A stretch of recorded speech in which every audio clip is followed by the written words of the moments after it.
I'm a 30-year-old woman, and I have a sister named Regan, who's 2 years older than me. Growing up, Regan lived for the title of first. First to ride a bike, first to get a phone, first to wear makeup, first to have a boyfriend, first to go to college, first to go to college, first to move out. She made sure everyone knew about it.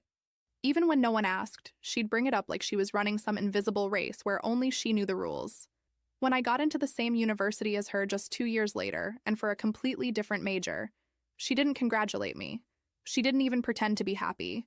Instead, she locked herself in her room at our parents' house the entire weekend and refused to come downstairs. I heard from a mutual friend later that Regan said I was following her around like a shadow. I let it go. I thought maybe it was just stress or insecurity or typical older sibling nonsense, but it didn't stop. If anything, it got worse. When I moved out a year after graduating, I found a small beat-up apartment 5 miles from where she lived. It was cheap, and I was just starting out. She heard about it and told anyone who'd listened that I was trying to recreate her life. When I adopted a black Labrador 2 years after she got her golden retriever, she posted on Facebook something like, "Imitation really is the highest form of flattery," and followed by a wink emoji. People started joking about it, but not in a funny way. More like those uncomfortable laughs you give when you don't know if someone's being serious or just mean. It became a pattern. She accused, I ignored, she mocked, I moved on. The breaking point came when I got engaged. My fiancé proposed to me on a weekend trip in the mountains. When I told Regan and in a casual phone call, there wasn't even a pause. Her first response was, "Wow, trying to beat me to the altar now." Not congratulations, not even fake excitement, just another jab. That was the last time I gave her a reaction. After that, I started keeping notes. Not online, not on a shared device, just a plain notebook in my dresser drawer. She accused me of copying her. I'd write it down, the date, what she said, who was there, what led up to it. I didn't confront her. I didn't try to clear things up. I just stopped sharing. No more family group chats, updates, no social media posts. I stopped tagging anyone. If someone asked me what I was doing, I kept it vague. Just working or same old. But behind the scenes, I was building my own life without her knowing a single thing about it. I planned a small wedding overseas. Not the kind of Instagram spectacle she would have posted about for 6 months in advance. Just a quiet ceremony in a place my husband and I loved. Only 20 people were invited. No, none of them Regan. My parents came, and I told them plainly not to tell her where or when it was happening. They didn't argue. Regan found out after the wedding when she saw our mom's screensaver change to a photo of us standing barefoot in the sand with matching flower crowns. She told our cousin I was sneaky and trying to one-up her without including her. 6 weeks after that, she got engaged to a guy she met at a New Year's party. It was so fast that even our parents were confused, but Regan claimed they were soulmates and that they'd known from the beginning. She set the date for exactly 11 months after mine. I didn't care.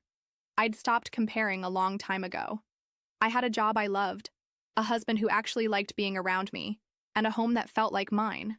I didn't decorate it based on Pinterest boards or to impress visitors. I just filled it with things that made me feel calm. I didn't need to announce every move I made to get a reaction out of her. But Regan wasn't done. She started telling people I was jealous of her, that I rushed into marriage just to beat her, that I copied her down to the details, even claimed I chose my dog's name because it sounded similar to hers. It was insane. I hadn't spoken to her in over a year. At this point, I'd blocked her on everything. Phone, socials, even email. She had no access to my life at all. But somehow she still managed to make it about herself. Then came the baby race. I found out I was pregnant a few months after our first anniversary. We told our parents privately and asked them not to share it with anyone. Yet they respected that. Regan found out only when I didn't show up to a family brunch because I was in the first trimester, in sick nonstop. 2 weeks later, she announced her own pregnancy on her Instagram with a long caption about beating toxic people to the punch and taking back what was copied. At that point, even people who usually took her side started raising eyebrows. My aunt called my mom just to ask if Regan was okay. But still, I said nothing. I had no interest in turning this into a contest. I just focused on getting things ready for my baby. And that's when I got the idea. If she wanted everyone to compare our lives so badly, maybe it was time they had something real to look at. No accusations, no drama, no speeches. Just the truth. Side by side. Let them look. Let them see. Regan noticed the silence fast. She wasn't used to not being the center of attention, especially mine. For years, she thrived on my reactions. When those stopped, she panicked. Out of nowhere, she sent me a long text, talking about how we used to be close and how we should start fresh. I didn't reply. I didn't block her. She was already blocked on everything, but I also didn't open the door again. That window had been closed for a long time. A week later, I got a message from my best friend Fiona with a screenshot. It was a Pinterest board Regan had created titled Kitchen Dreams. It was an exact copy of one I had made months ago while designing our kitchen renovation. Same layout, same tile pattern, same brass fixtures. Even the brand of stove I'd circled in my private notes. I hadn't posted anything about it publicly, so there was no reason she would have seen it unless she had searched my profile when it was still public and recreated it detail by detail. I told Fiona not to say anything, just save it. We had a folder now casually labeled Echoes, where she and a couple of close friends dropped screenshots. We didn't talk about it. We just documented. When I was about 5 months pregnant, I created a private message thread for my dad, stepmother, Fiona, and one other close friend to share a few baby updates. I didn't want to make a big deal about anything, but I sent them a picture of our nursery progress and the baby name we'd chosen. Nothing public, nothing forwarded. My stepmother responded with a heart emoji. That was the whole exchange.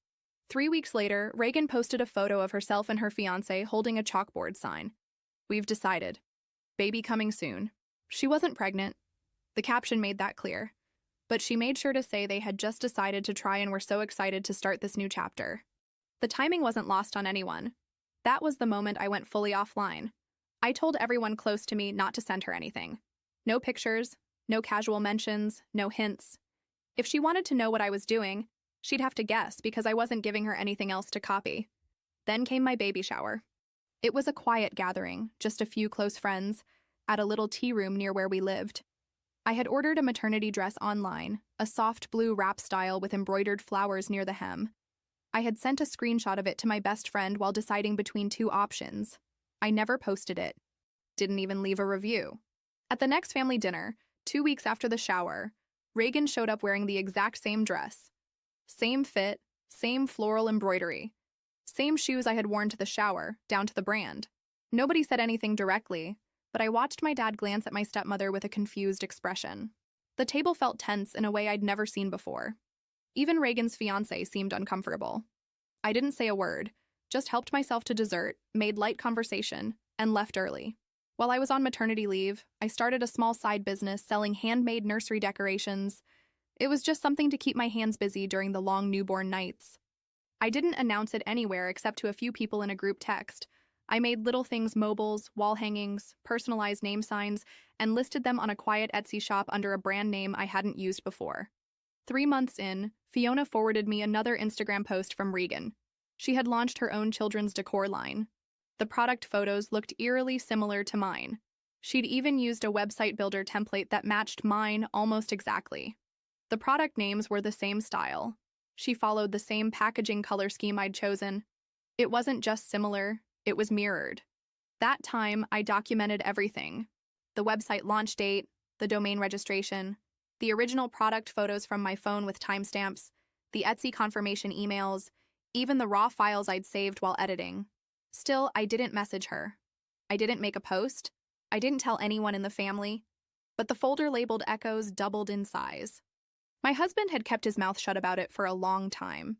He wasn't the type to get involved in drama.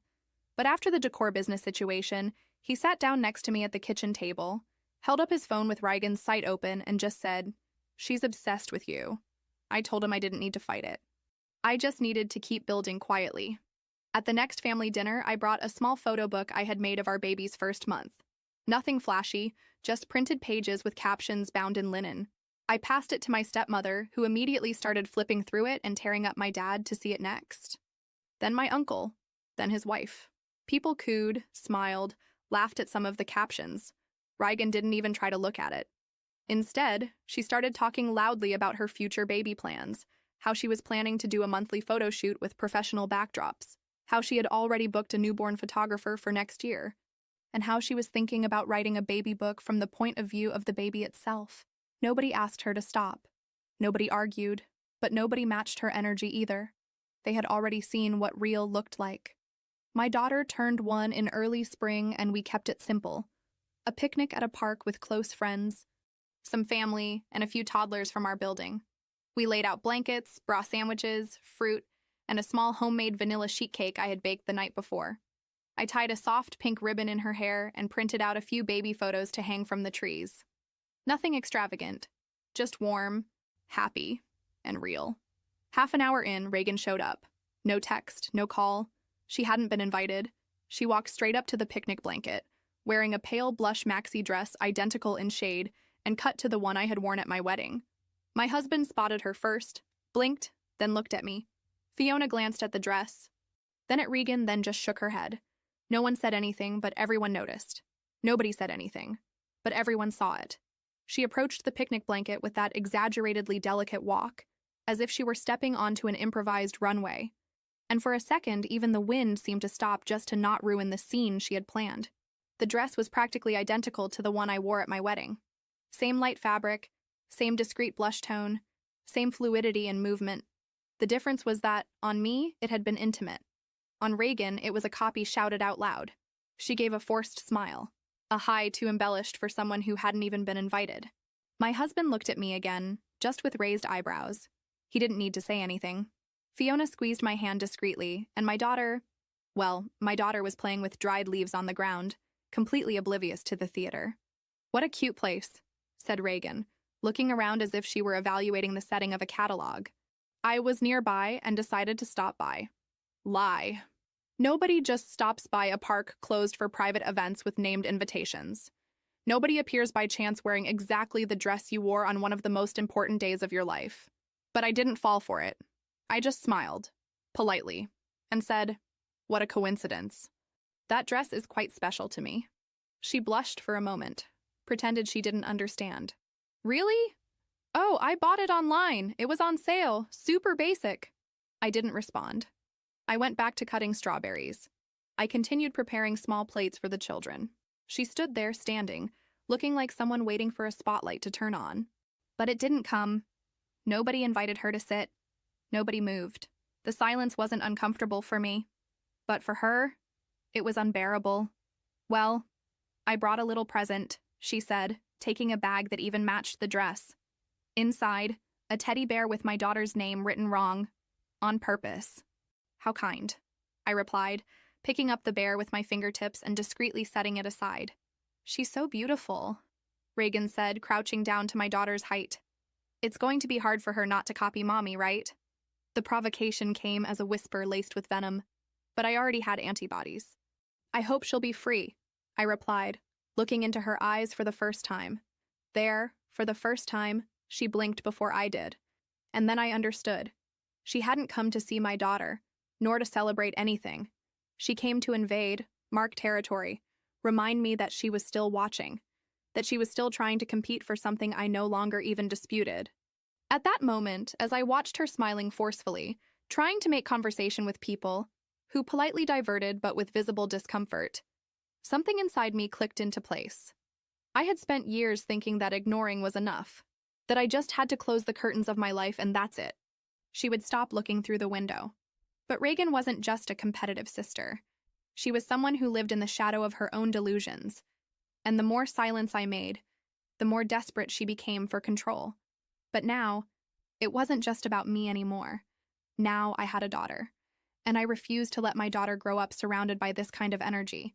I stood up calmly. I went to my husband. I whispered in his ear, "Can we end earlier?" He didn't hesitate. "Of course. Now?" We did it as if it were part of the plan. We started packing things up. The party was almost over anyway, but everyone understood. The conversations ended naturally. The guests said goodbye, left sincere kisses and hugs. Fiona came up to me and murmured, "Want me to say something to her?" "No.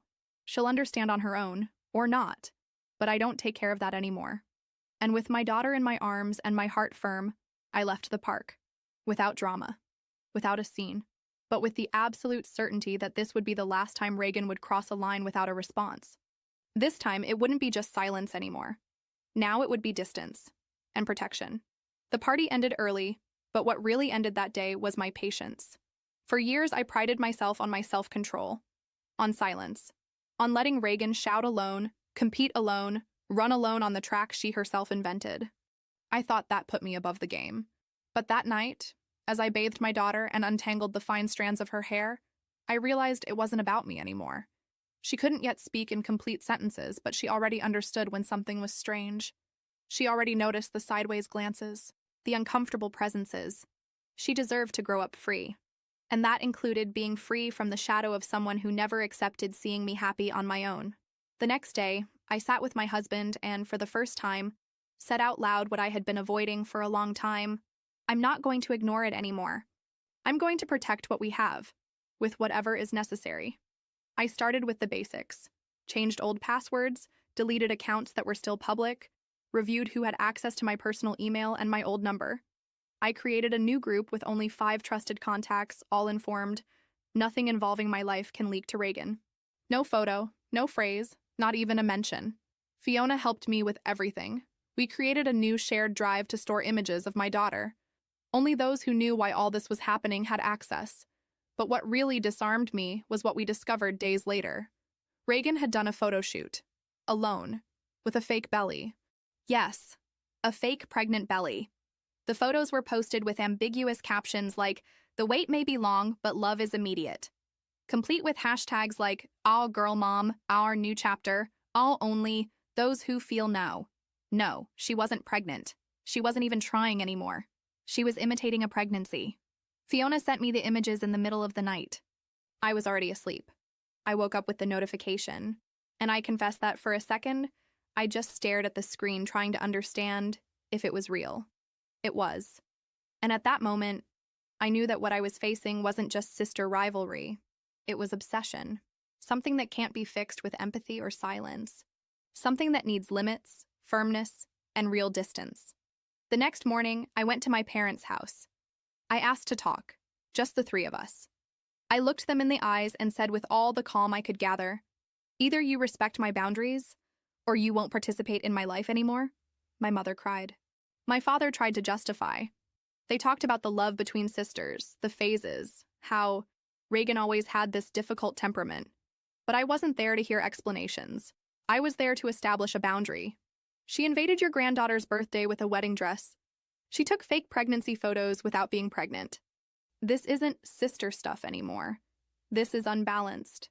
And if I don't put an end to this now, the next to suffer will be my daughter. My father went silent. My mother, still crying, just nodded. I'm not asking you to cut ties with her.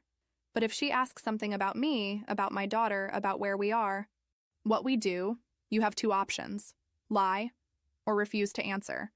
Any other attitude will force me to distance myself from you too. For the first time, I felt they heard me, not as a daughter, but as a woman, as a mother, and as someone who, after years of patience, finally decided to put herself first. I left their house feeling lighter, not because the problem was solved, but because for the first time it was named and delimited. And from there, everything would change. Not for Regan, but for me. After that conversation with my parents, I spent days with a strange calmness. That calm that comes not when everything is resolved, but when you finally stop pretending you don't see the problem. I knew Regan wouldn't stop. People like her don't accept limits, especially ones they didn't impose. But now, for the first time, I was prepared. And she wasn't. The first attempt was subtle.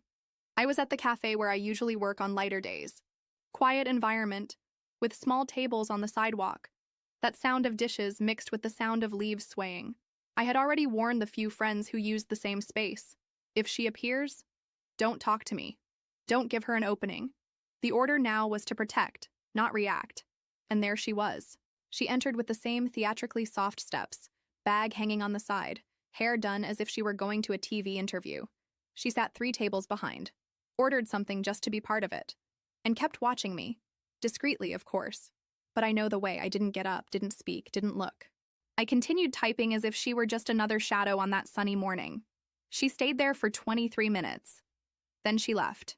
Fiona, who was 2 tables away, sent just one message. First attempt. Documented. 2 days later, she appeared at a craft fair. I had a small stand selling pieces from my business. The one she tried to blatantly copy with the same website template. The same packaging, and even the names of the products. She didn't talk to me. didn't buy anything. But she kept walking through the parallel corridors, always stopping within sight of my stand, with a clipboard, taking photos with her phone in a casual way. My husband, who was with me, approached, held my hand, and murmured, "If she steps inside the stand, I'll break composure." She won't. She just wants to be noticed. And once again, I didn't give her that. We took photos with real customers. We handed out cards. And Fiona from the other side of the pavilion photographed her, with time, date, and face. Complete record. After that, she tried the indirect route. Message delivered by a cousin. She asked if she could see you to talk. I said no. Message delivered by an ex-friend. Regan wants to apologize, but she's ashamed. She said she just needs one chance. I replied, she had 30 years. Gradually, people began to notice. Not just her discomfort with my silence, but the imbalance. "Did you see what she posted yesterday?" a college colleague asked me. No. A video with the caption, "Silence is also a form of violence." Think it was for you? I don't know, I don't care. Another friend commented, "Funny how she's always talking about her envious sister and never shows a picture of you two together. It seems the envious sister only exists in her head." And gradually, the audience emptied. The jokes lost their humor. The posts became noise. The indirect comments no longer had echo, because for a spectacle to exist, you need an audience. And Regan, for the first time, was acting alone on stage, without an audience, without applause, just with her own obsession echoing off the empty walls. And me? I watched it all with a mixture of sadness and relief. Sadness, seeing what she had become. Relief, knowing that I had finally left the game. It wasn't escape. It was clarity. And with each new step she took trying to force her presence in my life, I understood more. The problem was never me imitating Regan. The problem was always that she didn't know how to be someone without imitating me. Sometimes the recognition we expect for years comes from where we least expect it. And when it arrives, it doesn't bring euphoria nor revenge. It brings a different kind of silence. A silence of relief. It happened at a Sunday lunch. One of those family gatherings I used to avoid, but which I decided to attend after much insistence from my stepmother. Regan, according to my mother, wouldn't come because she was emotionally tired. The old excuse she always used when she wanted attention without effort. I went. Not out of curiosity. I went because, for the first time in a long time, I wasn't afraid of her presence or absence. I was whole. I arrived with my daughter in my arms, my husband by my side, and a simple orange cake in my hand. No production, no announcement, no performance. It was only when my uncle approached, pulled up a chair beside me, and said quietly, "Can I tell you something?" that I felt something was different. He placed his interlaced hands on the table and, without beating around the bush, said, "I never realized how hard Regan was on you. But now we understand." I stayed quiet, waiting. We laughed at the things she said, thought it was exaggeration, sister's mischief. But seeing everything that happened, everything she's been doing, it's as if someone had removed a blindfold from our eyes. He paused. She copies you, stalks you, and still tries to invert everything to seem like the victim. I feel terrible for not having seen it before. I nodded but didn't respond immediately, because it wasn't the first time someone had told me this in recent weeks. A cousin sent me a message after seeing Regan's fake pregnancy photo shoot. A colleague of my father's commented that he found the whole situation disturbing, and even my grandmother at breakfast the day before looked at me with teary eyes and murmured, "What she does to you, it's not from God, my child." But hearing that face-to-face at that simple lunch caught me off guard. Because for so many years, all I wanted was to be believed, to be defended, to be seen. And now that I was finally being seen, I just felt tired. Not grateful, not vindicated, just exhausted. "Thank you for saying that," I murmured to my uncle. "Really? But I don't want my life to be a response to what she does anymore. Not for better, not for worse." He nodded with a guilty look, and then said, "You're right. And no matter how much she still tries, we see who you are. And that changes everything." I smiled, a smile without teeth, but sincere. After lunch, I went to the backyard, sat in the hammock with my daughter sleeping on my chest, and watched the trees swaying slowly. And for the first time, I thought out loud, Why do I still let this hurt? The answer came on its own. Because even when freeing yourself, some wounds take time to heal. It was no longer about Regan being in my life. She wasn't anymore. But the damage from years of being disbelieved, ridiculed, mocked, doesn't disappear just because people understood. I still find myself doubting myself when I like the same colors she liked. I still hesitate before buying something that might remind of an idea she already used.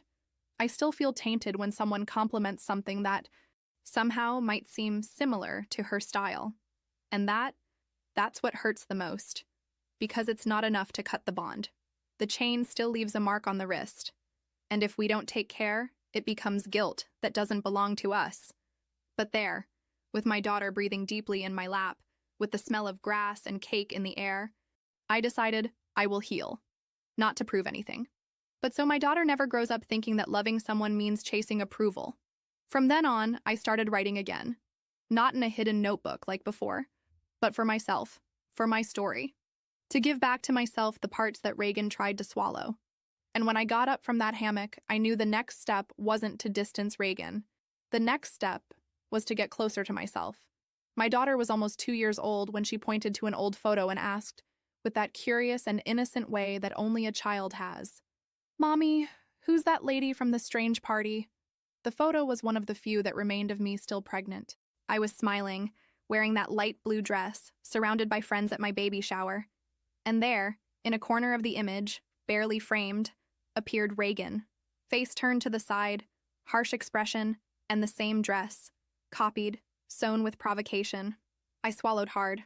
I looked at my daughter and, for the first time, allowed myself to answer without bitterness. That lady was someone who wanted very much to appear in the photos, even when the party wasn't hers. She widened her little eyes, confused. Why? I smiled calmly. Because sometimes, sweetie, there are people who haven't yet learned to shine on their own. And when that happens, they try to take others' shine, as if it were theirs. Like taking a toy without asking? Exactly like that. She thought for a second, then changed the subject as only children can. But I stayed there, holding the image in my hands, thinking about how many versions of the story I carried in silence. How many times I preferred to disappear from photos just to avoid confrontation. How many times I gave up speaking to not seem bitter, to not be the sister who complains. But my daughter was growing up, and with her, my responsibility grew not to pass on what I had swallowed my entire life.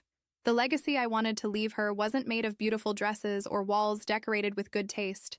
It was made of examples, of dignity, of boundaries, of truth. The following week, I set aside time for myself. I took everything that was in that folder called Echoes. The screenshots, the prints, the records, and I deleted them, one by one, without anger, without rush, not because I had forgotten what she did, but because I was no longer that. Regan stayed in the past, stuck in her repetitions, in the cycle she created and never managed to break. I did not. I was creating something new, my own line, my own rituals, my rhythm, my peace. And now, when my daughter calls me to play, when she chooses her own clothes, when she shows me the drawing made just by her, I don't just see a child. I see freedom. Freedom that I needed to conquer with silence, pain, and firmness. And I know she will grow up hearing, "You can be whoever you want. You don't need to compete with anyone. You're not here to please those who want to be you. You're here to be happy in your own way." In the end, Regan tried to erase me by copying everything I did. But what she never understood is that my strength was never in things, nor in events, nor in clothes, nor in photos. My strength was always in not needing anyone's approval to exist. And now, every time I look at my daughter running barefoot in the yard, with her hair tied in the crooked way she did herself, I know I broke the cycle. And if there's one thing I leave for her as inheritance, it's this: the freedom to not live as anyone's shadow.